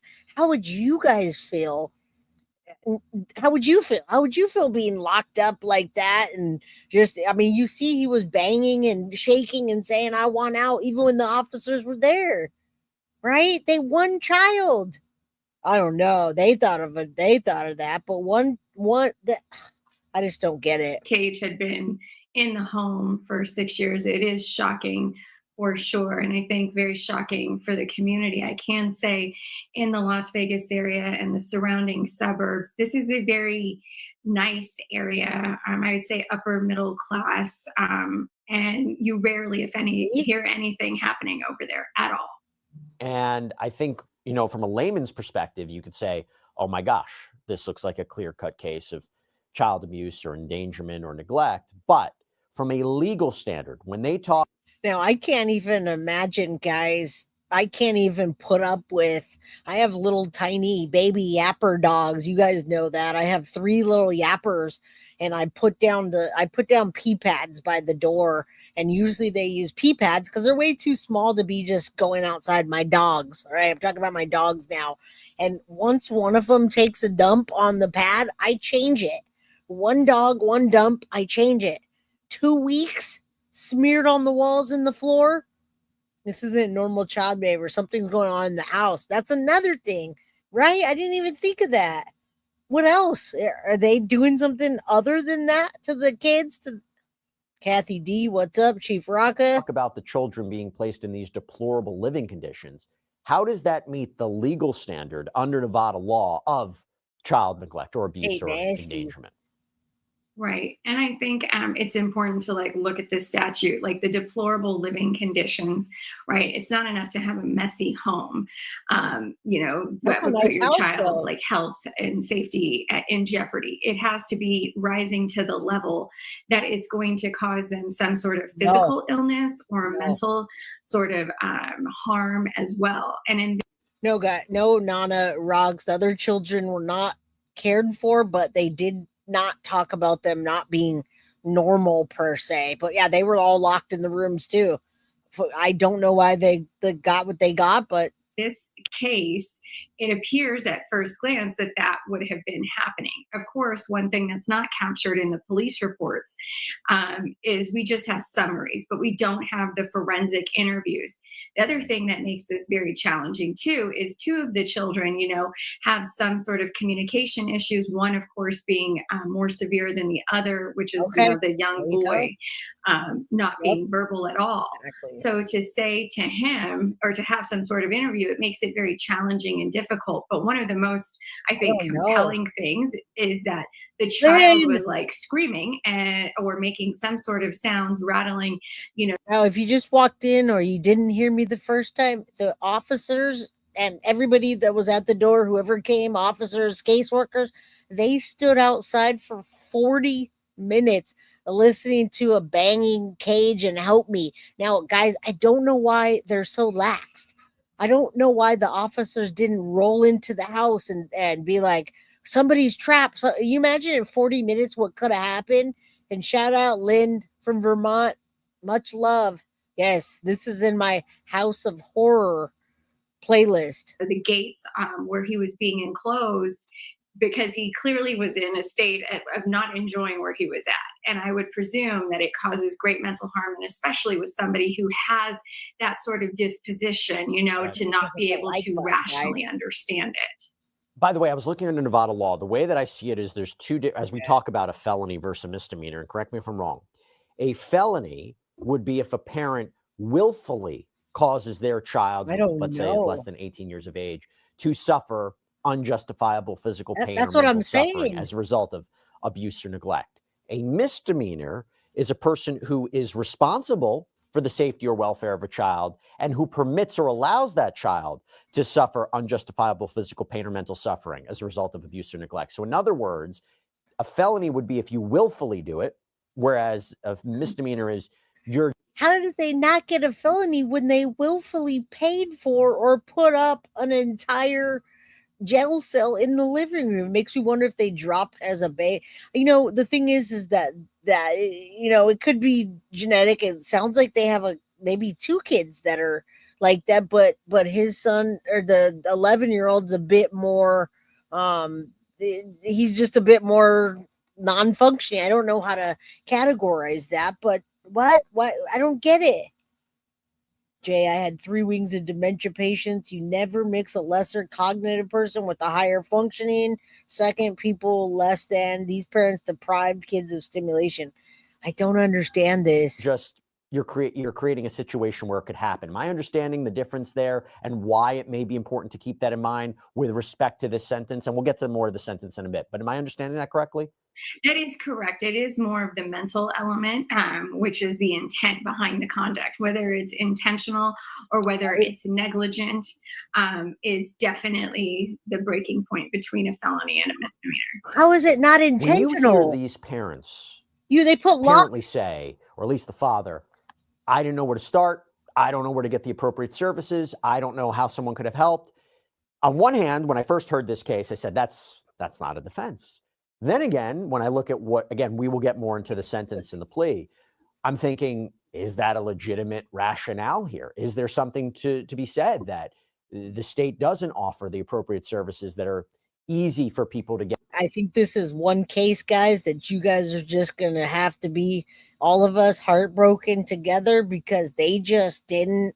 I don't understand how this could be any less intentional. They intentionally put locks outside of each child's door. They intentionally put a cage up and they couldn't even get him out. Yeah, this is absolutely criminal. This is in Las Vegas, Nevada. Or easy for people to find. What did you make of that? It's interesting, right? Because I can see both sides of the argument like you. Yeah, I right. think that on one hand, if I was the prosecutor, I would be very fixated on the fact that the 11-year-old who, is a severely autistic child, that he was at the variety school. So the parents had enough wherewithal to have the child enrolled in the proper school. And the school was giving out, of course, the referrals to the agencies. So we didn't know what to do. We're at our wits' end. I don't know how much I think that argument, holds water at the end of the day. The other thing is that they had somebody, a contractor, presumably, come into the home and install this sort of edifice in the area. And so if you've got the resources, right, which I would presume is at least like a few $1,000. Now, this is a defense lawyer trying to break down for us what their charges are going to be or what they should be. They're not even close to that. Bucks to have it professionally done, that you don't know how to kind of get your child to the doctor or pay those few $1,000s, even if their insurance didn't cover it, to get them in with a specialist, to spend the money in that regard. So that's one side of it. The other side being, I think the stronger defense argument is that the parents have a duty to all of the children. And if one child is harming the other, I think there can be an argument, although I don't think it's very strong, that they were just at their wits' end. And if they're harming the other children, then what do the parents do at that point? See, this is what's interesting about it, because there would be an argument. And again, we'll get into this more, particularly their attorney statements. But is there an argument to be made that these measures were necessary to protect the children? You know what I was going to say too, guys, when you look at that cage and you see the professional installation, maybe that saved them. Maybe they said, hey, we were at our wits' end. It's not an excuse, but something saved them. Maybe it was the resources that they lacked. Something got them out of trouble. And right, I wouldn't treat my animals like that either. That's a good point. To protect others, because if you're going to have somebody come in and install it, you have to wonder, is there a scenario where this, I mean, it's crazy I'm even saying it, but is there a scenario where it arguably could be justified, or maybe doesn't appear to be what it looks like on its face? On the face, when I described it, it sounds like cruel and unusual to a form of punishment to keep a child locked up like this. But is there a potential argument to make this was necessary? Well, I think I heard them talking about the different children. Now, they didn't name it in the article, but I know there was an 11-year-old, a 6-year-old, I think a 9-year-old. They didn't catch the other one, but they did not name them in any of the documents, and they did not get charged with neglect for the other children at all. There is, and that wouldn't be really captured in the police report, right? That would be part of the defense's case preparation for trial. And as a defense attorney, something I would want to know about, from the parents, is every single step that you chronologically took to seek help. And we don't know that because that would be privileged information. So, for example, the attorney in this case, he's a very good, well-respected, aggressive attorney in our community. I could see Mr. Draskevich going through line by line or trying to figure out what they had done, possibly meeting with the prosecutor, letting the prosecutor know these are the steps that were taken. This is the resistance they met. Who knows what they did? That would not be captured. That's a proper conversation for their attorney, and whether the attorney discloses it to the prosecutor, and the prosecutor then makes a decision about, this is what a jury would hear. Well, that's the thing, is I think they need to start holding the judges and the caseworkers accountable, more accountable than they are. The steps of how these people tried to get help and didn't, and this was the last resort. But I don't know that necessarily. I would hope that something like that took place, because otherwise the negotiation is very shocking. Let's talk about it now, because let's get into this plea, and the deal that was taken. These two ended up taking. There it is, guys. So initially. Okay, so now we're going to talk about the plea and what they took and what that means. Although I did tell you they did 2 freaking days, 1 year probation, but what led up to that? I don't get it. But yes, they did have it professionally installed, and I don't know why that wasn't a huge red flag. Initially, it was our understanding the Scanlans were facing felony charges of child abuse, neglect, or endangerment, but they ended up taking a plea deal where they only had to plead guilty to a misdemeanor charge of child neglect. And in the state of Nevada, a person convicted on these charges, our understanding, would be a category B felony, meaning that this resulted in a child suffering physical pain or mental anguish. They could have faced anywhere from 2 to 20 years in prison. That's what I'm saying. When it's downgraded to a misdemeanor charge, that punishment reduces it up to 6 months in jail? But that's not even what they received. Instead, the court imposed a 1 year probation, no jail time. And during sentencing, District Judge Jessica Peterson emphasized that the Scanlans were deemed a low risk of reoffending, which influenced the sentencing decision. And the judge noted that the couple had no prior criminal history, had shown remorse for their actions. But again, Adrian, I'm having difficulty understanding that. Me too. No That's why incarceration time for what? That's why I can't understand why they did that. Now, thank God these children didn't end up like another child that we keep seeing over and over disappear or turn up not alive, right? The dude's entire vibe is nothing but red flags. It is quite a crime here. I think it is shocking. I will say that it wasn't a misdemeanor. It was a gross misdemeanor. So in the state of Nevada, we have a felony, we have gross misdemeanors, and then the lowest being misdemeanors. Misdemeanors are punishable up to 6 months in county jail. A gross misdemeanor is punishable up to 1 year in county jail. And then the felony, as you said, is a B category felony, can either be a 1 to 6 or a 2 to 20, I believe. And so what they pled to was the middle charge. So it's not a misdemeanor in that sense. What I was more shocked about is that the 1 year probationary period. Now, a judge has authorization to have that probationary period for 3 years, right? I mean, are you hearing this? They got the lowest amount. Now, the children were originally taken away from them, but I'm sure that they're going to be back with them. There's no way that they're going to give them a 2-day sentence and a year probation and keep those children permanently taken away. And I'll tell you why. Number one, they have to have the resources to take them in. Regular children that don't have autism and whatever mental health problems they possibly have, I'm sure they're right back with them now. And so that 3 years would have extended it. So at least there's some sort of supervision, over the children. That being said, that this is such I think a very beneficial deal for the Scanlans that I'm not at all, surprised. And it makes me wonder if Judge Peterson was given kind of a conference with the prosecutor and the defense attorney, because this is the sort of thing that as a judge, you would be like, are you kidding me? Because the judge has the authority to.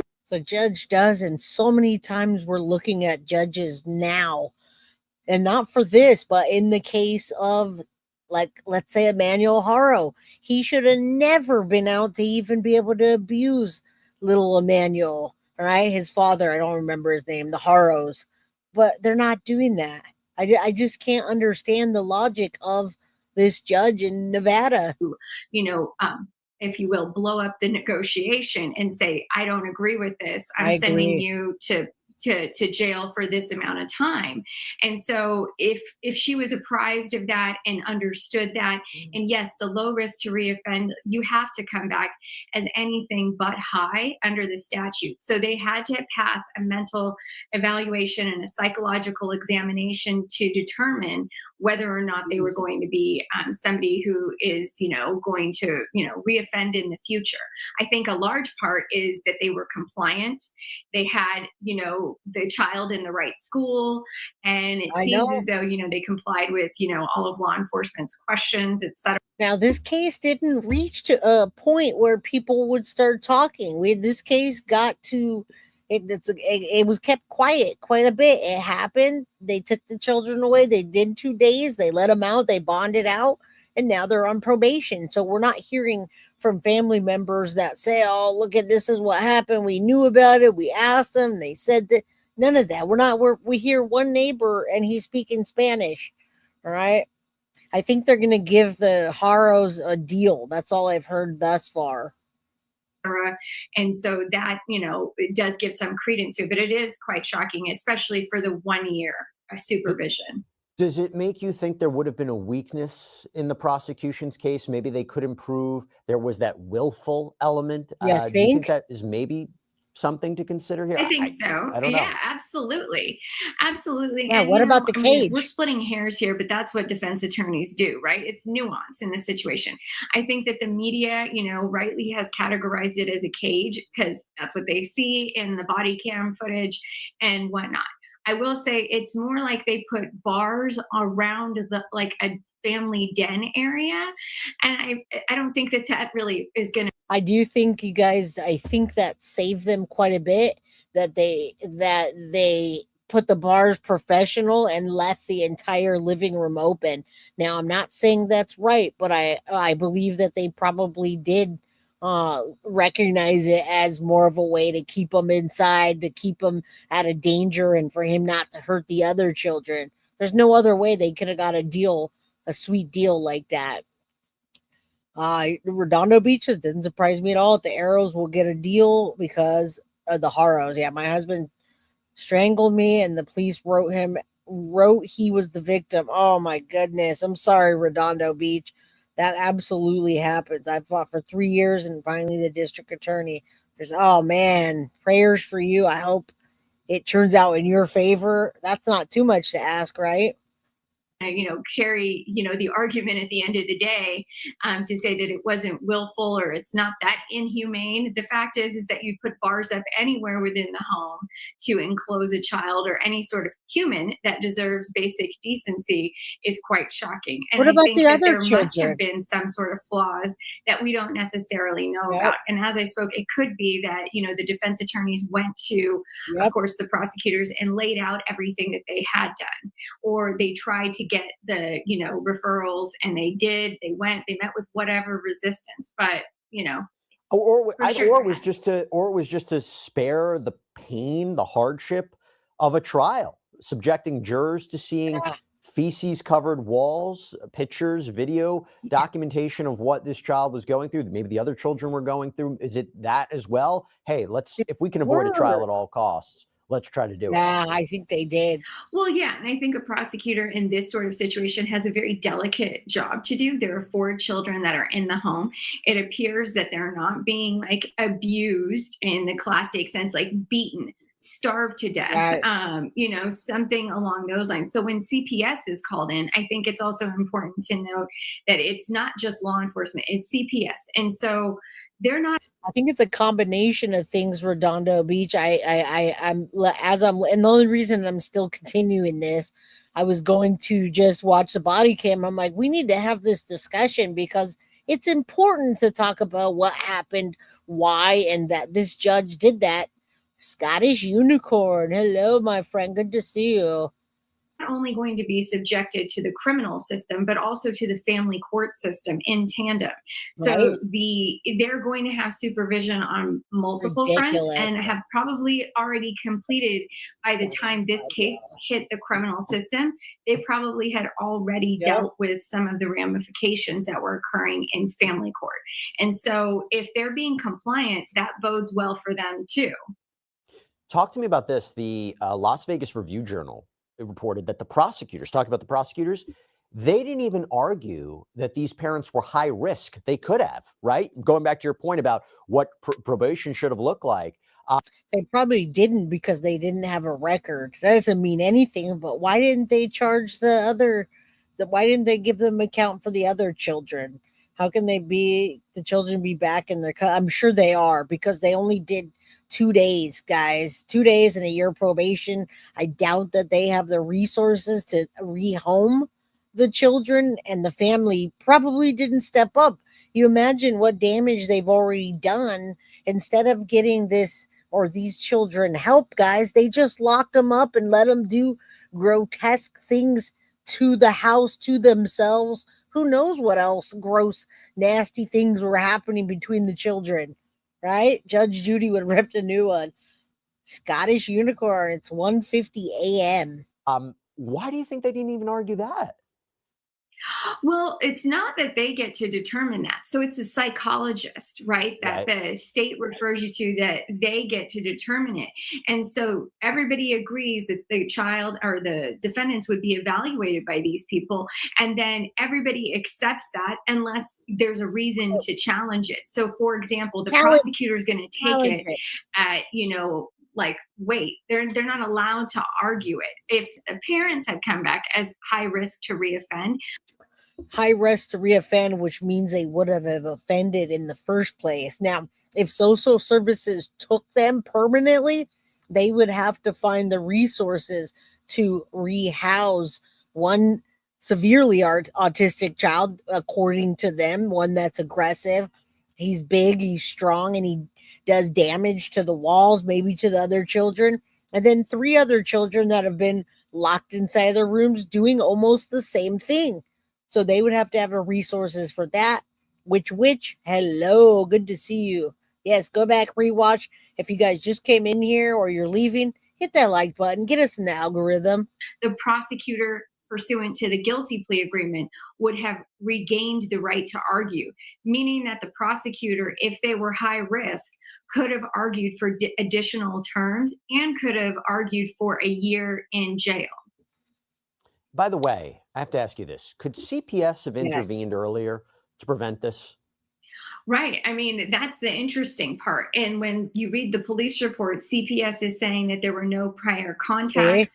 They had not been called to the house before. And so I can tell you from a CPS perspective that goes in tandem with a criminal investigation, they 9 times out of 10 are always going to be looking at a history and if the parents are compliant.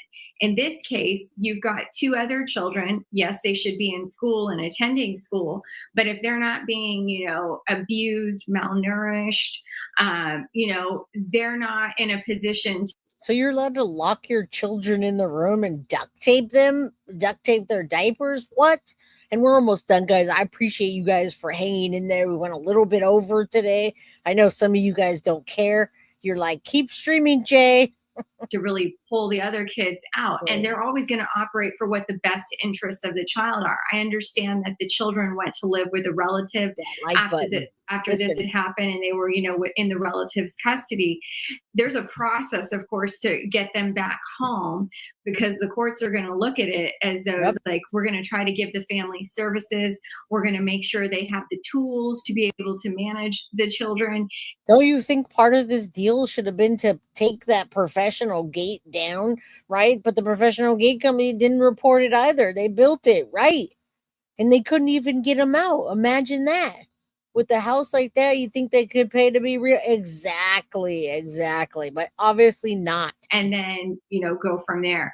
And so in this situation, it's not surprising to see that, CPS didn't have any prior contacts. So it was deemed like, if you're compliant, we're going to work to help you and the kids and the family as a whole get to a place, where everybody is safe.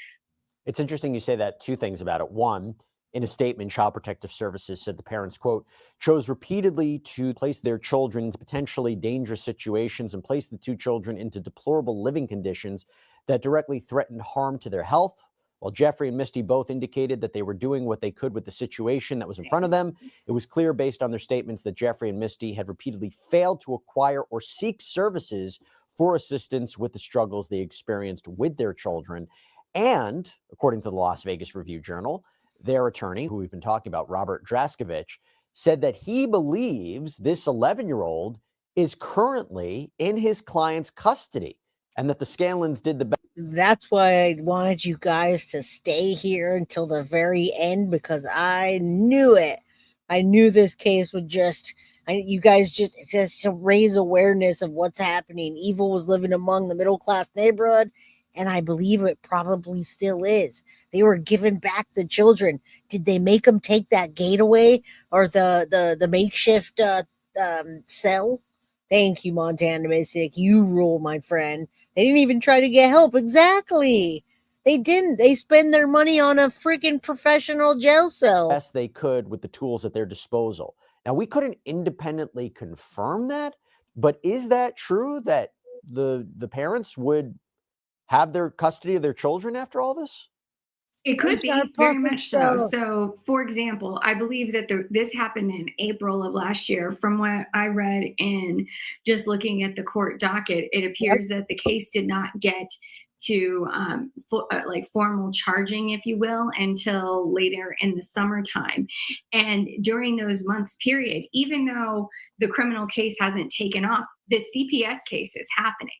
And so the family services case will hit the ground faster and will be running. So it's not uncommon to see the criminal case kind of trailing behind.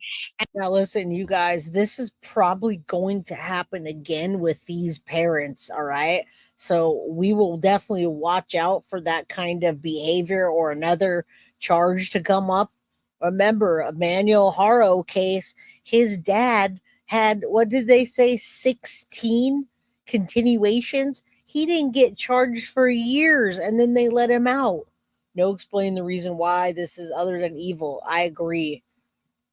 And by the time it takes off, the family has done all of the requirements and has. And another case, a criminal case, is probably going to happen again. Shown to the Department of Family Services that they're in a place to be reunited with the children.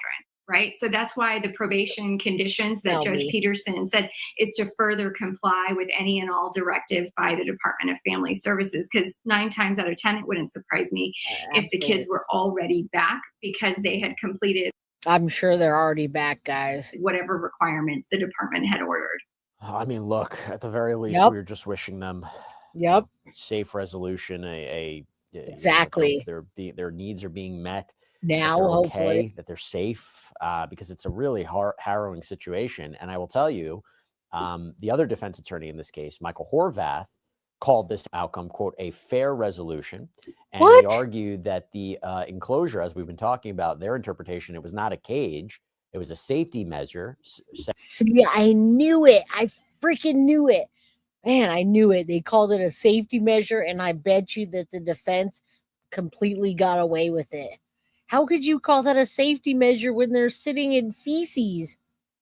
Their own. Saying, quote, obviously the initial charges didn't really show what the underlying facts were. So you're seeing what many will look as a controversial decision in the end. But I think, Adrian, we kind of laid it out about what some of the challenges might have been for prosecutors, why we're seeing this resolution, what guided the judge's decision. But we are just hoping everybody moving forward is safe and healthy, because this is a really, really distressing situation, and hopefully a wake-up call both to these parents and any others in similar situations. Adrian Lobo, thank you so much for coming on, taking the time. Really, really appreciate it. And hopefully we get a chance to have you back on soon for a different case.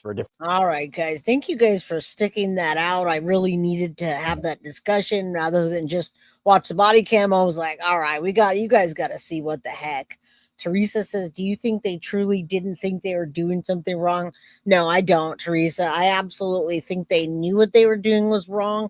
If they didn't realize that it was wrong, then it wouldn't take them 40 minutes to get to the door and try to calm things down. They wouldn't have, there's a lot of things that there's no way that they would have done. But yes, he was very forthcoming once they started talking about it.